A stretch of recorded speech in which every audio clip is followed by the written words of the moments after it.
அன்பினர்களே, இன்று ஞாயிற்றுக்கிழமை காலை செய்தியாக ஈரானின் இஸ்பஹான் மற்றும் தெஹ்ரான் நகரங்கள் மீது இஸ்ரேல் மிக மூர்க்கத்தனமான தாக்குதலை தாக்கியிருக்கின்றது. பெரும் சேதங்கள், கட்டிடங்கள் முற்றுமுழுதாக காசா போன்று இருக்கின்றது. இதே நேரம்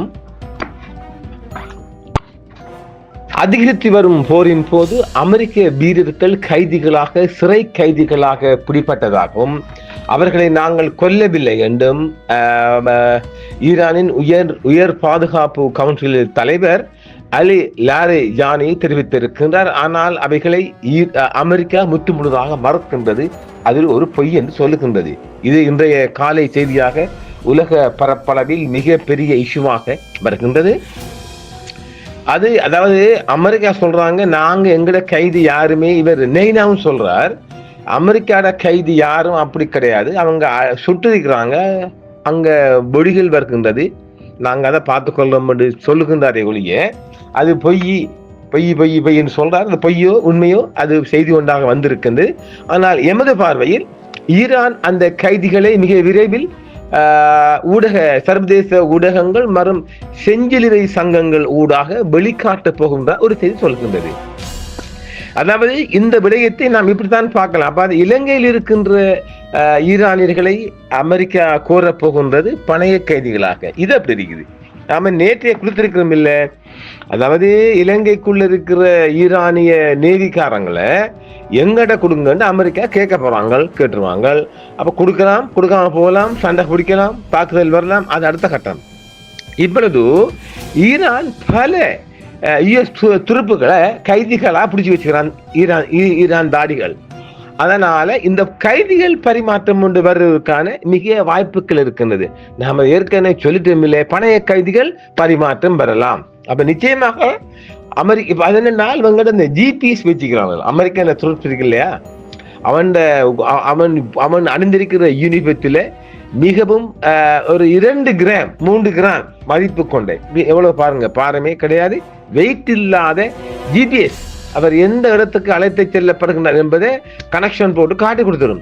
அவங்க சேட் கொலர்ல ஏதோ ஒரு வகையில இல்லை. அப்ப அவனை புல்லா நேக்கட் பண்ணலாம், புல்லாக நிர்மாணமாக்கிட்டு அவன் ட்ரெஸ் எல்லாம் களைஞ்செடுத்துட்டு அதை அங்கே எரிச்சிட்டு அவங்க ஒரு பாதுகாப்பு இடத்துல இவங்களை வச்சிருக்கணும். சில நேரம் அவங்கள உடம்பிலையும் இருக்கலாம், மிகப்பெரிய அவங்கள் இல்லையா, உடம்பிலையும் எங்கேயாவது மிகச்சிறிய ஜிபிஎஸ் உடம்புக்குள்ள இருக்கலாம். இதை நாம ஒரு ஊடாறு போன்றுல இவங்களோட இந்தியாவோட நேவிக்காரன் ஒருத்தர் நம்பிட்டான் இல்லை, ஏர்போர்ஸ்காரன் ஒரு தமிழ் நம்பிட்டார் இல்லையா, அவரை பிடிச்சி பணைய கைதியாக இவங்க மாறினோன்னா அந்த மாதிரி ஒரு கேஸ் போயிடுச்சு.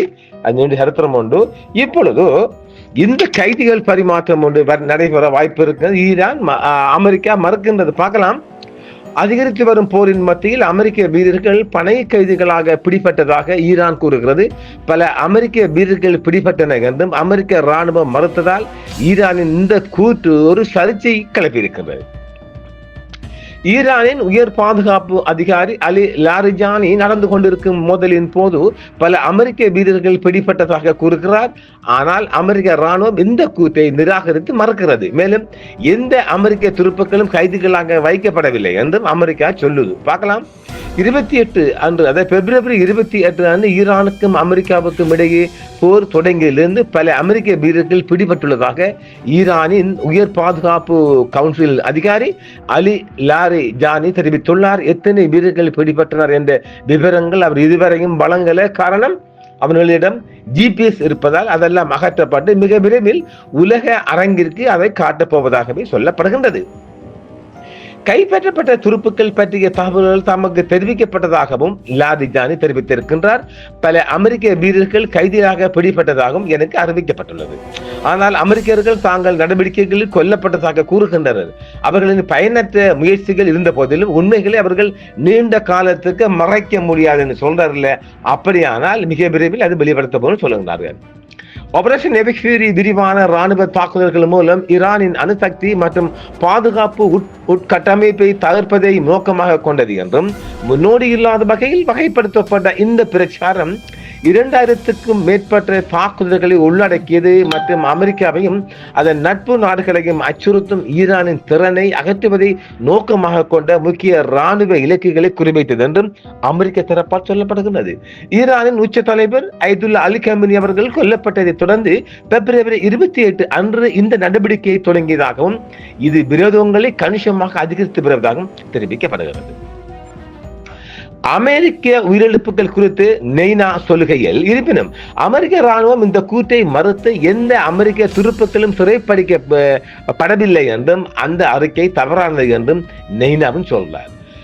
ஒரு வாரமாக நீடித்த ராணுவ மோதல்களை தொடர்ந்து ஈரானுக்கும் அமெரிக்காவுக்கும் இடையிலான பதற்றங்கள் தொடர்ந்து அதிகரித்து வரும் நிலையில் இந்த அறிவிப்பு வெளியாகிருக்கின்றது. தொடர்ந்து ஈரான் பழிவாங்க முயற்சிக்கும் என்றும் லாரிஜானி தெரிவித்திருக்கின்றார்.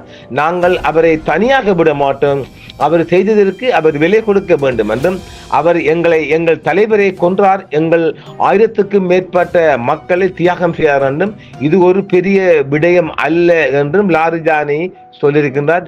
இந்த தமிழ் ஒரு கருத்து இருக்குது, சனிக்கிழமை சனிப்பினும் தனியாக போகாது. அப்படியா? நம்ம தமிழ் மக்கள், தமிழ் அன்பர்கள் எழுதுங்க, இந்த சனிப்பினம் தனிப்பினம் அல்ல, அது கூட கொஞ்சம் அழைச்சிட்டு போகணும்னு சொல்லுவாங்கல்ல. இப்ப ஈரான் பெரியவர் சனிக்கிழமை தான் கொல்லப்பட்டார். அப்ப கொஞ்சம் நரபலி நீடிக்கும் இல்லையா? இதை நம்ம தமிழ் அன்பர்கள் எழுதுங்க பார்க்கலாம். மீண்டும் எச்சரிக்கையை மீண்டும் கூறினார். அவர் செய்ததற்கு பதிலடி கொடுக்கும் வரை நாங்கள் அவரை தனியாக விட மாட்டோம். என்ன சொல்லுது? சனிப்பினம் தனிப்பினம் அல்ல அப்படின்னு ஒரு வார்த்தை இருக்கு போல காதுல பட்டிருக்குது. ஈரான் மீதான தாக்குதலுக்கு தங்கள் பிரதேசங்களை பயன்படுத்த அனுமதிப்பதற்கு எதிராக லாரிஜானி அண்டை நாடுகளை எச்சரித்தார். பிராந்தியத்தில் அதிகரித்து வரும் பதட்டங்களுக்கு மத்தியில் அரபு அண்டை நாடுகளும் மன்னிப்பு கேட்ட சில மணி நேரங்களுக்கு பிறகுதான் இந்த கருத்துக்களை லாரிஜானி தெரிவிக்கின்றார். லாரிஜானி அஜர்பைஜானுடனான உறவுகள் குறித்தும் பேசினார். ஈரான் நாட்டுடன் எந்த சர்ச்சையும் இல்லை என்றும், ஆனால் அதன் பிரதேசத்தில் இருந்து தொடங்கப்படும் எந்த ஒரு விரோத நடவடிக்கைகளுக்கும் பழிவகுக்கும் என்றும் நாங்கள் எச்சரிக்கும் என்று சொல்றார். பழிவகுக்குமா பார்க்கலாம். அஜர்பைஜானுடனான எங்களுக்கு எந்த பிரச்சனையும் கிடையாது, ஆனா ஈரானுக்கு எதிராக ஒரு சதி அல்லது விமானங்கள் அந்த நாட்டிலிருந்து நடத்தப்பட்டால் நாங்கள் அடிப்போம், பதிலடி, சும்மா விட மாட்டோம், அடி சாத்தும் சொல்றார். எனவே அஜர்பைஜானை பொறுத்து அமெரிக்கா இஸ்ரேலுடன் பேச்சுவார்த்தை நடத்தி அங்கிருந்து ஒரு தாக்குதல் தொடுக்கிறதுக்கு அங்க ஒரு மூவ் எடுக்கிறாங்க பார்க்கலாம். ஈரான் அமெரிக்க வீரர்களை சிறைப்படுத்தியதாக வெளியான செய்திகளை நெய்னா முற்றுமுழுதாக மறுக்கின்றார். ஈரானிய தேசிய பாதுகாப்பு கமிஷனின் தலைவர் அமெரிக்கா கைப்பற்றப்பட்ட சம்பவங்களை போர் மரணங்களாக தவறாக சித்தரிப்பதாக கூறியிருந்தார். ஈரானின் தேசிய பாதுகாப்பு கமிஷனின் தலைவரான அலி லாரிஜானி கடந்த வாரம் போர் பிடித்ததிலிருந்து தனது நாடு அமெரிக்க வீரர்களை சிறைபிடித்ததாக கூறியிருக்கின்றார். அதில் அமெரிக்கா கைப்பற்ற ராணுவ வீரர்களை மறைத்து வருவதாக சொல்கின்றார். பல அமெரிக்க வீரர்கள் கைதிகளாக பிடிப்பட்டதாக எனக்கு தகவல் தெரிவிக்கப்பட்டுள்ளது. நாங்கள் யாரையும் கொல்லவில்லை, அவர்கள் கைதிகளாக இருக்கின்றனர் சொல்லுகின்றார். ஈரானுக்குள் பார்க்கலாம்.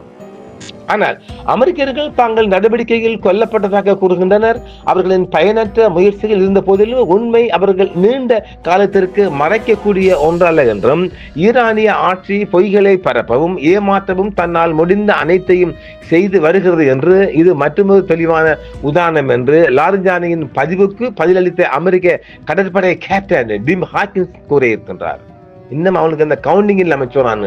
இப்ப ஈரான் ஒரு இது பொய்யை செல்லலாமா? அது உலகங்களை பார்க்கலாம். அமெரிக்க கட்டளையின் அதாவது சென்ட்ரல் கமாண்ட் செய்தி தொடர்பாளர் ஹாக்கின்ஸ் மறுத்ததை எதிரொலித்தார். அமெரிக்க டபுள் என்டி தாரம் பாருங்க. அமெரிக்க மத்திய கமாண்ட் அதாவது சென்ட்ரல் கமாண்ட் செய்தி தொடர்பாளர் ஹாக்கின்ஸ் மறுத்ததை எதிரொலித்தார்.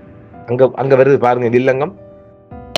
அமெரிக்க வீரர்களை சிறைபிடித்ததாக ஈரானிய ஆட்சியின் கூற்றுக்கள் அதன் பொய்கள் மற்றும் ஏமாற்று வேலைகளுக்கு மற்றொரு எடுத்துக்காட்டு என்று செய்தி தொடர்பாளர் சொல்கின்றார். ஈரானில் உள்ள தஸ்னிம் செய்தி நிறுவனம் இந்த வாரம் கடந்த வாரம் முதல் போரில் 1332 பேர் கொல்லப்பட்டதாகவும் மதிப்பிடப்பட்டது. இது சனிக்கிழமை மாலை செய்திகள். ஞாயிற்றுக்கிழமை இன்னும் கவுண்டிங் கூடும். அந்த இறப்பு எண்ணிக்கைகள் தென்கிழக்கு நகரமான பினாவில் உள்ள ஒரு பள்ளியின் மீது நடத்தப்பட்ட தாக்குதலில் 1180 குழந்தைகள் இருந்ததாகவும் சொல்லப்படுகிறது. ட்ரம்ப் மற்றும் பாதுகாப்பு செயலாளர் பீட் ஹெக்ஸெட் போன்ற அதிகாரிகளும் அமெரிக்காவின் இறப்பு எண்ணிக்கை தொடர்ந்து உயரக்கூடும் என்று எச்சரிக்கிறார். மீண்டும் ட்ரம்ப் மற்றும் பாதுகாப்பு செயலாளர் பீட் ஹெக்ஸெட் போன்ற அதிகாரிகளும் அமெரிக்காவின் இறப்பு எண்ணிக்கை கூடுமா?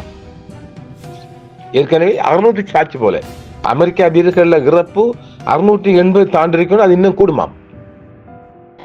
NBC செய்திக்கு அளித்த தொலைபேசி அழைப்பின் பேட்டியில் ட்ரம்ப் நாங்கள் உயிரிழப்புகளை எதிர்பார்க்கிறோம், அடப்பா என்ன பாவண்ட, ஆனால் இறுதியில் இது உலகிற்கு மிக பெரியதாக இருக்கும் என கூறுறாராம். போர் ட்ரம்பின் make America great again MAGA தளத்தை பிரித்துள்ளது. சில ஜனாதிபதியின் சமீபத்திய ராணுவ தாக்குதலால் விரக்தியை வழிகாட்டி உள்ளனர். அப்ப ஆக அமெரிக்க படைக்குள்ள நாம நேற்றை சொல்லிட்டோம் இல்லை, அமெரிக்க ராணுவத்துக்குள்ள ஒரு அதிருப்தி நிலவுது. ஒரு வாரத்துக்குள்ளேயே 680 இன்றைக்கு ஞாயிற்றுக்கிழமை 8 நாள் இடையே 680 போஸ்டர்ஸ் கொல்லப்பட்டீங்கன்னா ட்ரம்ப் இது இன்னும் கூட வரும் என்றும் எதிர்பார்க்கிறாராம். அவர் NBC பேட்டியில் அடுத்த தொலைபேசி பேச்சிலையும் ஈரான் தரப்பால இன்னும் அதிகரிப்பை பார்க்கலாம். ஆக இது ஈரானின் அதாவது அமெரிக்க துருப்புக்களின் சிறைப்பிடிப்பும் அவர்களை கொல்லவில்லை என்ற விடயமும் உலக பரப்புக்கு மிக விரைவில் வரப்போகும். அவர்களிடம் இருக்கின்ற GPS முற்றுமுழுதாக ரிமூவ் பண்ணப்பட்ட பின்பு அவங்களோட யூனிஃபார்ம் எல்லாம் ரிமூவ் பண்ணப்பட்ட பின்பு ஈரான் காரங்களால் கொடுக்கப்படுகின்ற யூனிஃபார்ம் அவங்க சில வேளை ஈரான் இப்ப ஒரு GPS பொருத்தலாம் அவங்கள்ட்ட.